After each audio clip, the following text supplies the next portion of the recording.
What was the most uncomfortable or awkward moment you ever experienced playing Dungeons and Dragons?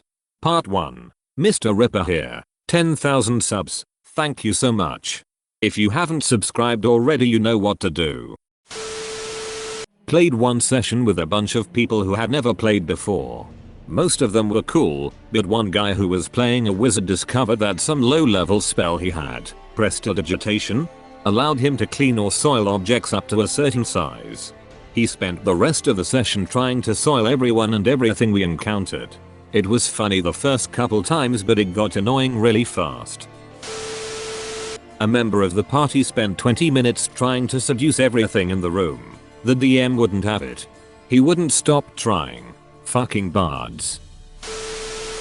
So back in high school we had ourselves a D&D club. It consisted of myself and 5 friends. My senior year we had a new kid join us who I'm going to call Nate. Nate was a very smart, very nerdy kid who was used to doing things mostly by the book. He had a campaign he wanted to DM, and our normal DM was happy to let him. Very early on in the campaign another kid asked to join who I am going to call Joey. Joey was not very bright.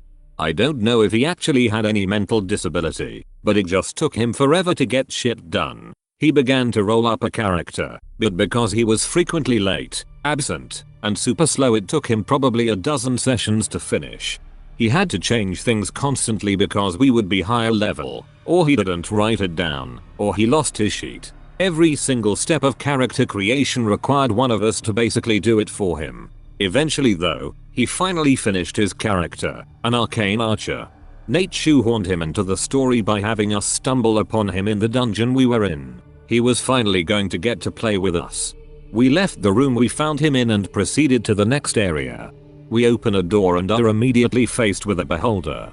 It uses its finger of death eye on a random party member, which happens to be Joey. Joey rolls a 3 on his saving throw.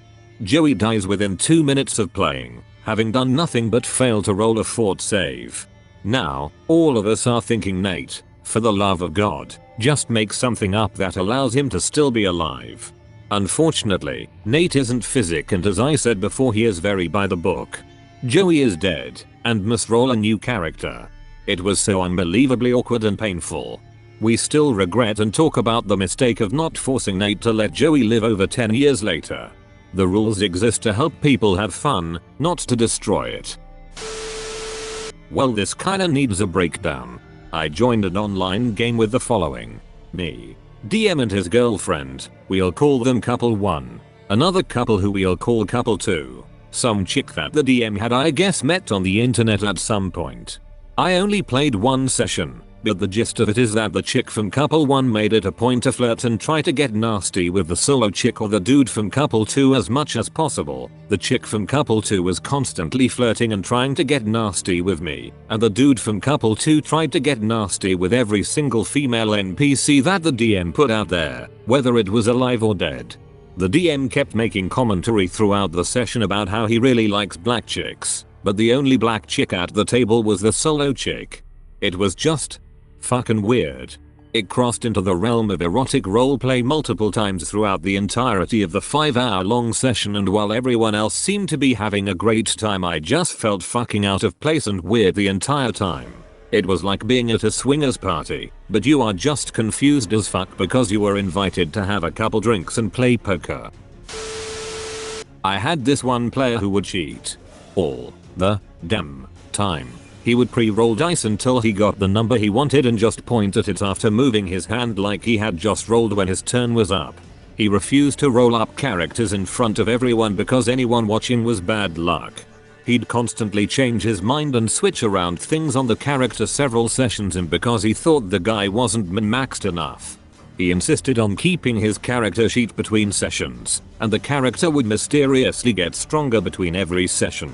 And that's ignoring common things like using information he couldn't possibly have by buying the module we were playing through and memorizing it. Things like that. The time in question was a session we were playing in a different system, Middle-earth role-playing, or some similar name. It wasn't a D20 based system, it was D100, so you'd roll 2 10-sided dice for just about everything. The DM's girlfriend, now wife, had joined for the first time. She was a very nice person, bubbly and funny. She mostly understood the rules and played along. I noticed early on that when it was her turn, she'd roll her 2 10-sided dice, and whichever one was higher was the 10-sided dice for that roll and the rest of the rolls that round. And next round she'd repeat the process, often causing the 10s and 1s dice to change between rounds. Small time cheating, but I was used to so much worse and she was being moderately discreet about it. And then the cheater called her out. He pointed out she was ensuring she always got the highest roll to start her round and it wasn't fair the DM was letting her cheat like that just because she was his girlfriend. She looked a little shocked at being caught and hurt at how he called her out. So the rest of us started calling out the cheating we had seen that session. Oh, you mean like the time last round where you rolled until you had a 97 and just pointed to it? Didn't you just get firebolt? How could you have so many points in it? Did you just erase the ones from Waterbolt and transfer them over? You know that isn't in the rules, right? It's funny, I don't remember you looting that magical staff with all those bonuses. DM, can you check to see if that's really what the whim had last session? The game got a lot quieter in some portions of the table after that. Some girl we were playing with insisted on having her character get raped by one of the enemies. Very uncomfortable. The raped dwarf. I'll expand on this, but I warn you that I tend to be pretty wordy. Okay, so this was my first session of D&D. It's probably relevant that I was the only woman at the table, playing the only female character, a human rogue. Due to plot reasons, we ended up taking a job to clear a mine of monsters. It became apparent that this wasn't going to go well when the dwarf, who'd been quiet up to this point, started describing his combat actions with a little more relish than was necessary. We ran into a small group of goblin children fleeing from us and the dwarf announced that he was going to murder them all and rape their corpses. I think it was a while ago. Rape was involved. The paladin took issue with this and managed to hold him back, allowing the children to escape. Dwarf was not happy. We proceeded to the lower levels of the mine, where it turned out that there was a group of giant spiders and naturally I managed to roll a critical one, getting stuck in some webbing. The dwarf's player looked me dead in the eye and announced, "I rape her." Immediate silence followed. No one seemed to quite know what to say to this. The DM was the first to speak, saying, "Right, I'm going to say the last 5 minutes never happened." Everyone agreed that this was probably the best thing to do. The dwarf didn't like this and after a few protests that he was just role-playing his character sulked in the corner for the rest of the session. I don't think he ever came back. Sure was an interesting first session. I still like D&D though. Man, mine's vanilla as hell compared to some of these. It was cat piss guy. I was sat next to him. Why the fuck is there always a cat piss guy at game shops? Oh man. So it was a game of 3.5. I was playing a level 12-ish cleric of Pella. Very good aligned, and decently charismatic. For plot reasons we were sneaking into the 9 hells to summon a colossal demon made of pure hunger. I'm not certain why we had to go to hell to do that, but this campaign was a few years ago now. After being summoned the hunger demon would go on a rampage, and over the course of a few days devour the countryside. Our goal was to get eaten by the demon. Inside its mouth was a portal to another dimension, where some secret of the plot was located. So far this all sounds like a pretty fun adventure. It only got weird because we had hired on a devil guide to take us around hell and to get the supplies we needed. It was an Erenese, which is like a typically female fallen angel sort of monster. She was polite enough though and very helpful in a professional sort of way. When it finally became time to start the ritual, my character told her to run off and get to safety, or get ready for a fight. As it turns out, the Erenese failed to get away, and was transported to the strange plane with us. Worse, she overheard us talking about our mission, so we couldn't let her go, because then she could have warned her devil bosses and they may try to stop us. Or take the MacGuffin for themselves. Without many options, my character took her prisoner. He kept her bound, and I specified to make it as comfortable as I could. I also began to make diplomacy checks to both win her trust, admittedly a tall order, and to potentially redeem her, possibly even more difficult. My character made sure she had enough food, water, etc.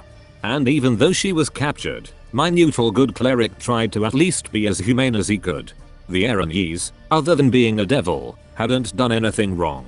This routine went on for a session or two. Out of character, I had been following the rules for redemption pretty closely to how they're printed in the Book of Exalted Deeds. My character also had the leadership feat but no cohort. This feat allows you to essentially take a sidekick character, the cohort, if the plot allowed it. An Erinese sidekick would have been pretty sweet. I don't think my dude was high enough level have taken her as a cohort yet, but I was thinking that as my character leveled up and some time went by, he could have potentially built a rapport with her, possibly leading to redemption. If nothing else, it seemed like a decent enough plot to follow. Then my alignment started taking hits. I kind of expected this. I mean, my character did kidnap someone, even if there were extenuating circumstances. But I learned that it was specifically because my character wasn't having sex with her. The DM's logic was that my character was a pretty good looking guy, spending time with her and being nice. It was literal torture that my character wasn't fucking her too. The campaign overall was good, and the DM was usually pretty great. But there was definitely that one time that I got penalized for not raping someone. I saw a dude in his mid-20s cry and storm out of the room because his character got killed because he was doing something stupid. And he did get some shitty rolls. Like a full-on child hissy fit over a D&D character death. He never wanted to play after that.